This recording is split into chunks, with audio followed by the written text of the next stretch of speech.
Normal chicken omelette recipe నా స్టైల్లో నేను ఎలా చేశానో చూసేయండి. చాలా టేస్ట్గా ఉంటుంది. చిన్నపిల్లలు కొంతమంది చికెన్ తినని వాళ్ళు ఉంటారు కదా, వాళ్ళకి ఇలా ఆమ్లెట్ వేసి ఇచ్చేయండి, బాగా తింటారు. అయితే బోన్లెస్ చికెన్ 4-5 పీసెస్ తీసుకోండి. మీకు ఎన్ని ఆమ్లెట్స్ కావాలంటే దానికి మోయినంగా తీసుకోండి చికెన్ అనేది. ఇలా ఒకసారి 2 టైమ్స్ అలాగా వాష్ చేసేసి మిక్సీలో వేసి బాగా మెత్తగా పేస్ట్ లాగా పట్టేయండి. దాన్ని మొత్తం ఒక బౌల్లో వేసి అందులోకి 4 ఎగ్స్ తీసుకొని వేసేయండి, పగలకొట్టి వేసేయండి.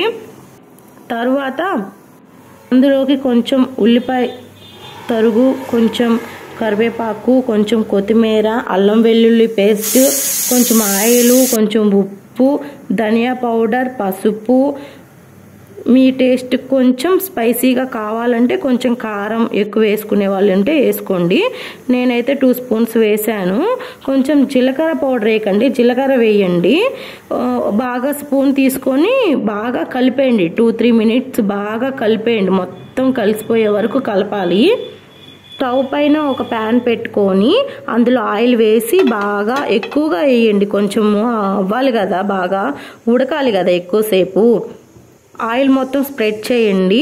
ఈ మిశ్రమాన్ని మొత్తం కలిపిన మిశ్రమాన్ని మొత్తం వేసేసి ఆమ్లెట్ లాగా మొత్తం స్ప్రెడ్ చేయండి. ప్రాసెస్ మొత్తం సిమ్లోనే చేయాలండి. హైలో పెట్టేస్తే మొత్తం మాడిపోతుంది, ఉడకదు లోపల. దీన్ని 2 వైపులా బాగా కాల్చుకోవాలండి. ఆమ్లెట్ని బాగా తిరగేసేటప్పుడు జాగ్రత్తగా విరిగిపోతుంది, జాగ్రత్తగా చేయండి. అంతే, నోరూరించే చికెన్ ఎగ్ ఆమ్లెట్ రెడీ.